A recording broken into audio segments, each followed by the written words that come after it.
മുരുകഭക്തരുടെ പോരാട്ടം വിജയം കണ്ടു. തിരുപ്പരൻകുന്றம் ദീപം തെളിയിക്കൽ കേസിന് സുപ്രീം കോടതി ഇതാ പച്ചക്കൊടി കാണിച്ചിരിക്കുകയാണ്.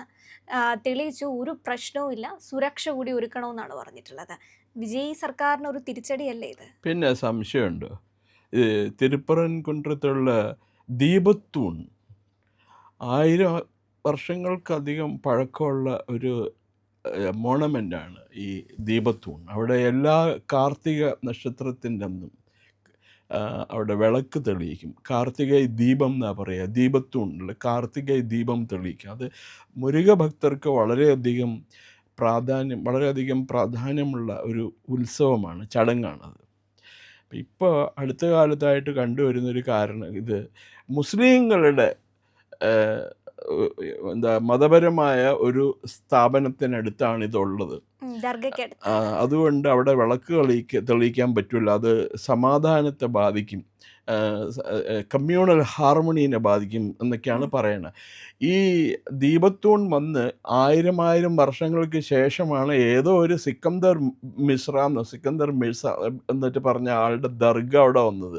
ദർഗ എന്ന് പറഞ്ഞിട്ട് ഇറ്റ്സ് നത്തിങ് ബട്ട് ശവകുടീര അവിടെ കൊണ്ട് കുഴിച്ചിട്ടിട്ടുണ്ടാവേ.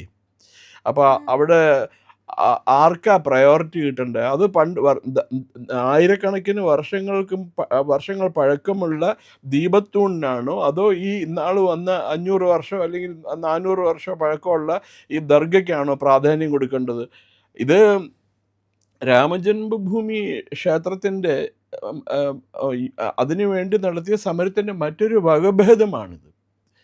അപ്പോൾ അത് എല്ലാ കാര്യങ്ങളും കാണിച്ച് മദ്രാസ് ഹൈക്കോടതിനെ സമീപിച്ചപ്പോഴാണ് അവർ പറഞ്ഞതിനോ ഇത് തടയാനൊന്നും പറ്റില്ല, ഹിന്ദുക്കൾക്ക് അവിടെ വിളക്ക് തെളിയിക്കാനായിട്ടുള്ള അവകാശമുണ്ട്, അത് മതപരമായ ചടങ്ങാണ്, അതിനെ തടയാൻ പറ്റൂല എന്ന് ഹൈക്കോടതി ഉത്തരവിട്ടു. അതിനെതിരെ തമിഴ്നാട് ഗവൺമെൻറ് നിയമം പാസ്സാക്കി. എന്താ പറയുക, സുപ്രീം കോടതിയെ സമീപിച്ചു, സ്റ്റേ ചെയ്യണമെന്ന് പറഞ്ഞു. സുപ്രീം കോടതി പറഞ്ഞു നത്തിങ് ഡൂയിങ്, തൽക്കാലം സ്റ്റേ ഒന്നും ചെയ്യാൻ പറ്റില്ല, നിങ്ങളൊരു കാര്യം ചെയ്ത് അവിടെ വിളക്ക് കൊളുത്താൻ സമ്മതിക്കണം, അവർക്ക് അനുമതി നൽകണം, അവരുടെ സുരക്ഷിതത്വം ഉറപ്പാക്കണം, പിന്നെ മറ്റ് കാര്യങ്ങൾ അറിയണം എന്നുണ്ടെങ്കിൽ ആർക്കിയോളജിക്കൽ സർവേ ഓഫ് ഇന്ത്യ, അതുപോലെ ഹിസ്റ്റോറിക്കൽ ഡിപ്പാർട്ട്മെൻ്റ് ഒക്കെ ഉണ്ട്, അവരെയൊക്കെ വിളിച്ചു കഴിഞ്ഞിട്ട് നോട്ടീസ് അയച്ചിട്ടുണ്ട് അവർക്കൊക്കെ. അവരൊന്ന് ചോദിച്ചിട്ട് അവർ പറയാൻ പോണത് എന്താണ്, ഈ ദീപത്തൂണ് വർഷങ്ങളോളം പഴക്കമുള്ളതാണ്, ഇതിനേക്കാൾ എത്രയോ വർഷങ്ങൾ പഴക്കമുള്ളതാണ്. ഇതേപോലെയാണ് എല്ലാ സംഭവവും നടക്കുന്നത്. ഇപ്പോൾ അയോധ്യയിൽ ശ്രീരാമജന്മഭൂമി ക്ഷേത്രത്തിലുള്ള പോലെ തന്നെ വേറൊരു പ്രശ്നമുണ്ട്. ഈ മറ്റേ മധുര എന്ന് പറഞ്ഞ സ്ഥലത്ത്, UP മധുര, അവിടെ ശ്രീകൃഷ്ണ ശിവക്ഷേത്രമാണ്. ശിവക്ഷേത്രം ആണ് തോന്നുന്നത്, കാശി വിശ്വനാഥ ക്ഷേത്രം അല്ലേ. അത് ആ വിഗ്രഹം എന്താ ചെയ്തതെന്നറിയോ, അവർ ആ വിഗ്രഹം പൊളിച്ച് മാറ്റാൻ പറ്റാത്തത് കൊണ്ട് അവർ ആനയെ കൊണ്ടുവന്ന് വടം കെട്ടി അതിനെ കൊണ്ട് വലിച്ച് അടുത്ത കിണറ്റിലേക്ക്, ആ കോമ്പൗണ്ടിലുള്ള കിണറ്റിലേക്ക് ഇട്ടു. ആ വിഗ്രഹം ഇപ്പോഴും അവിടെ കിടക്കുന്നുണ്ട്. അതിനു വേണ്ടിയിട്ടാണ് ഹിന്ദുക്കൾ സമരം ചെയ്യുന്നത്, ഞങ്ങൾക്ക് ഞങ്ങളുടെ ക്ഷേത്രം തിരിച്ചു കിട്ടണമെന്ന്. ചരിത്ര രേഖകളിൽ നിന്നും അത് വെട്ടിമാറ്റണം എന്നാണ് ഇന്ദിരാഗാന്ധി ഉത്തരവിട്ടിരുന്നത്. അങ്ങനെ ഒരു ക്ഷേത്രം അവിടെ ഉണ്ടായിരുന്നു എന്ന് എഴുതണ്ടാന്ന്. National council of educational research and training NCERT ഡീനായിരുന്ന SL ഭൈരപ്പ എന്ന് പറഞ്ഞൊരു വലിയ എഡ്യൂക്കേഷനിസ്റ്റ് ഉണ്ടായിരുന്നു. അദ്ദേഹത്തെ ഉൾപ്പെടുത്തിക്കൊണ്ടാണ് ഒരു സമിതി രൂപീകരിച്ചത്. അപ്പോൾ ഈ സമിതിയുടെ ആദ്യത്തെ മീറ്റിങ്ങിൽ തന്നെ ഇന്ദിരാഗാന്ധിയുടെ റെപ്രസെൻറ്റേറ്റീവ് ഉണ്ട്, G പാർത്ഥസാരഥി എന്ന് പറഞ്ഞ്, ഡൽഹിയിലൊരു പ്ലേ ബോയ് ആണ് അയാൾ. ഒരു ഗോപാലസ്വാമി അയ്യങ്കാർ എന്നിട്ട് പറഞ്ഞ ഒരു മന്ത്രിയോ സ്പീക്കറോ എന്നിട്ട് അയാളുടെ മകനാണ്. അയാൾ ഇന്ദിരാഗാന്ധിയുടെ വീട്ടിൽ ഒരു എന്താ പറയുക ആസ്വാദിയായിട്ട് ഇങ്ങനെ കൂടി നടക്കുമായിരുന്നു. അപ്പോൾ അയാളെയാണ് അതിന് ചെയർമാനാക്കിയത്. അയാൾ എന്നിട്ട് ഇവരോട് പറഞ്ഞു, ഈ കാശി വിശ്വനാഥ ക്ഷേത്രം ഒന്നും പൊളിച്ചു കളഞ്ഞു ഒന്നും എഴുതണ്ട, അതൊക്കെ കമ്മ്യൂണൽ ഹാർമണീനെ ബാധിക്കും, അതൊക്കെ പഴയ കാര്യമല്ലേ, അതൊരു പള്ളിയാണ്, അത് അങ്ങനെ തന്നെ എഴുതിയാൽ മതി എന്ന് പറഞ്ഞു. SL ഭൈരപ്പ അതിനെ ചോദ്യം ചെയ്തു. അതുകൊണ്ട് അദ്ദേഹത്തെ സമിതിയിൽ നിന്ന് പുറത്താക്കിയിട്ട് പകരം ഒരു മാർക്സിസ്റ്റുകാരനെ കൊണ്ടുവന്നു. മാർക്സിസ്റ്റുകാരൻ, അയാളുടെ പേര് അർജൻ ഗുപ്ത എന്നിട്ട് പറഞ്ഞ ആളാണ്. അയാൾ എന്നിട്ട് ഇവർക്ക് വേണ്ട പോലെ എഴുതി കൊടുത്തു. മൂപ്പർക്ക് ആധാരം എഴുതായിരുന്നു പരിപാടി എന്ന് തോന്നുന്നു. ചരിത്രകാരനാണെങ്കിലും ഇവർക്ക് ആധാരം എഴുതാനല്ല ശീലിച്ച, ആരെങ്കിലും പറഞ്ഞാൽ അതുപോലെ എഴുതി കൊടുക്കും. അങ്ങനെ എഴുതി കൊടുത്താണ് സയൻറ്റിഫിക്കായിട്ട്, ആർക്കിയോളജിക്കലായിട്ട്, ജിയോളജിക്കലായിട്ടുള്ള എല്ലാ തെളിവും അവിടെ ഉള്ളപ്പോൾ പിന്നെ ഇവർക്ക് എങ്ങനെയാണ് പറയാൻ പറ്റുക ക്ഷേത്രം അവിടെ ഉണ്ടായിരുന്നില്ല, അത് പള്ളിയായിരുന്നു എന്ന്? ഇതുപോലെ എത്രയോ ക്ഷേത്രങ്ങൾ, ഇപ്പോൾ ഭോജ്ശാല എന്ന് പറഞ്ഞ മധ്യപ്രദേശിലെ ധർ എന്ന് പറയുന്ന ജില്ലയിൽ ഒരു ക്ഷേത്രമുണ്ട്. അതും ഇതുപോലെ ഹിന്ദുക്കളെ തല്ലി ഓടിച്ചിട്ട് അവരുടെ ക്ഷേത്രം കയ്യേറി അവിടെ പള്ളി പണിതു അവരവിടെ. ഭാഗ്യം ക്ഷേത്രം പൊളിച്ചിരുന്നില്ല. ഇപ്പോൾ സുപ്രീം കോടതിയുടെ ഉത്തരവ് വന്നിട്ടുണ്ടായിരുന്നു, അത് ഭോജശാല തുറന്നു കൊടുക്കുന്ന ഹിന്ദുക്കളുടെ ആരാധനാ കേന്ദ്രമാണ് അത്. ഈ ക്ഷേത്രം എന്ന് പറയുമ്പോൾ പള്ളി പണിയണ പോലെ നമുക്ക് റെയിൽവേ പ്ലാറ്റ്ഫോമിലോ അതല്ലെങ്കിൽ പബ്ലിക് പ്ലേസിലോ അല്ലല്ലോ ക്ഷേത്രങ്ങൾ പണിയണ. ആഗമശാസ്ത്രം പ്രകാരമാണ് ക്ഷേത്രം നിർമ്മിക്കുന്നത്, അവിടെ പ്രതിഷ്ഠ സ്ഥാപിക്കുന്നതൊക്കെ.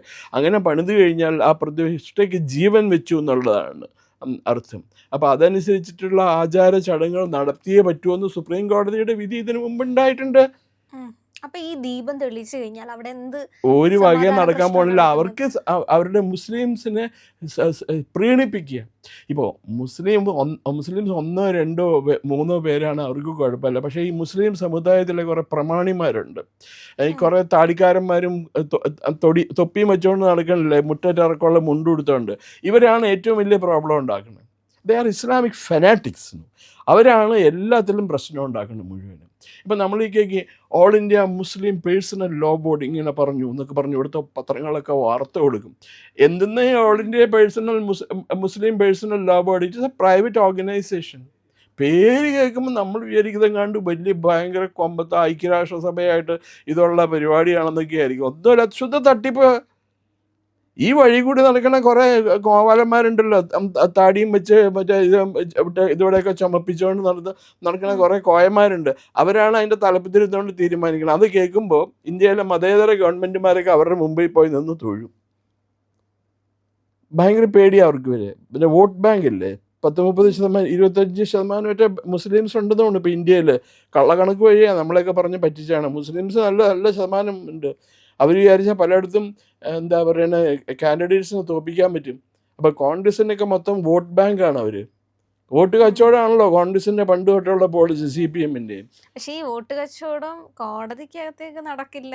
അല്ല, കോടതിയിൽ ഇപ്പോൾ അവർ ജുഡീഷ്യറി ഇപ്പോൾ അതൊക്കെ കൈവശപ്പെടുത്താനായിട്ട് അവർ എത്രയോ നാളായി ശ്രമിക്കണം. അവർക്ക് വേണ്ടപ്പെട്ട ജഡ്ജിമാരെ കൊണ്ടുവന്ന് വയ്ക്കും. ഈ ജഡ്ജിമാർ അവർ പറഞ്ഞ പോലെ വിധി എഴുതി കൊടുക്കും.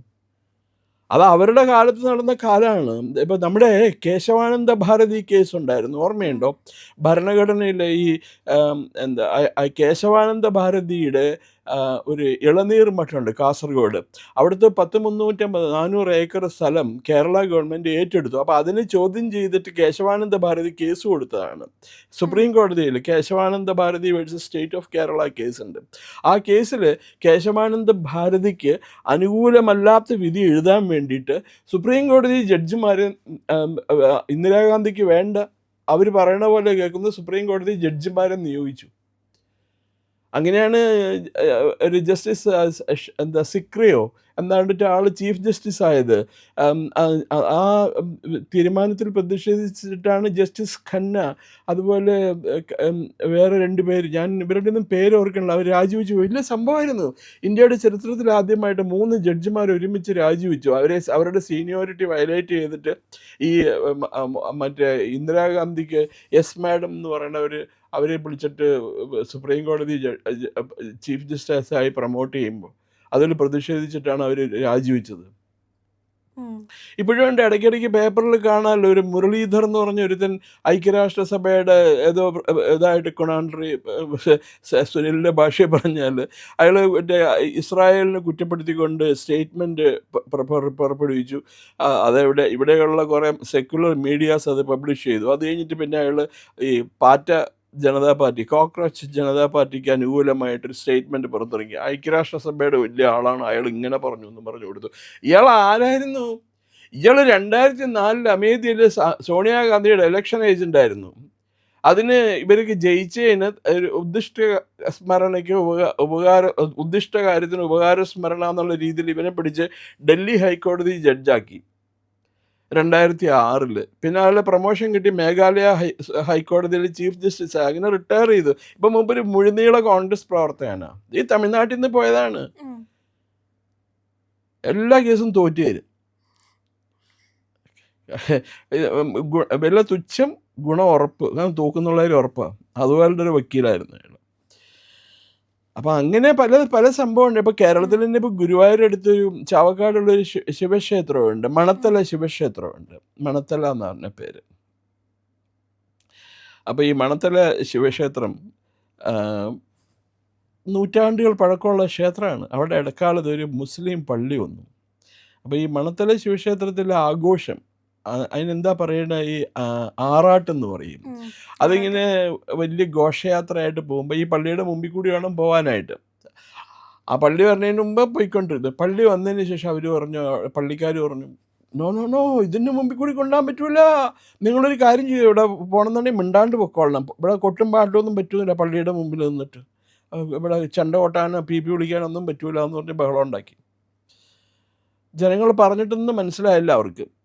കോടതി പോയി കഴിഞ്ഞപ്പോൾ അന്നത്തെ നിയമമന്ത്രി ഇയാളായിരുന്നു, VR കൃഷ്ണയ്യരായിരുന്നു.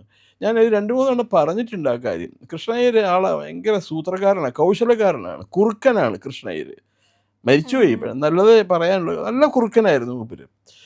അയാൾ പറഞ്ഞു, നിങ്ങളൊരു കാര്യം ചെയ്യുക, ഈ ചെണ്ട കൊട്ടനെ പി വിളിക്കുന്ന ആൾക്കാരുണ്ടല്ലോ, അവർ 2ആയിട്ട് തിരിക്കുക.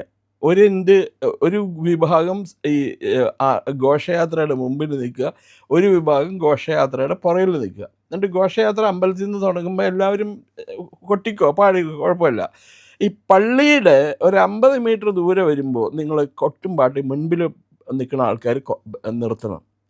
എന്നിട്ട് പള്ളിയുടെ മുമ്പിൽ കൂടി സൈലൻ്റായിട്ട് പോകണം. എന്നിട്ട് 50 മീറ്റർ ദൂരെ ചെന്ന് കഴിയുമ്പോൾ നിങ്ങൾ കൊട്ടും പാട്ടും തുടങ്ങിക്കും. അതേപോലെ പുറകിൽ നിന്ന് തന്നെ അവരും ഈ പള്ളിയുടെ 50 മീറ്റർ ദൂരെ എത്തുമ്പോൾ കൊട്ടും പാട്ടും നിർത്തണം. പിന്നെ പള്ളിയുടെ മുമ്പിൽ കൂടി സമാധാനമായിട്ട് നിശബ്ദമായിട്ട് പോകണം. അത് കഴിഞ്ഞ് പിന്നെ 50 മീറ്റർ കഴിഞ്ഞിട്ട് പിന്നെ കൊട്ടിക്കോ പാടിക്കോ എന്ന് പറഞ്ഞു.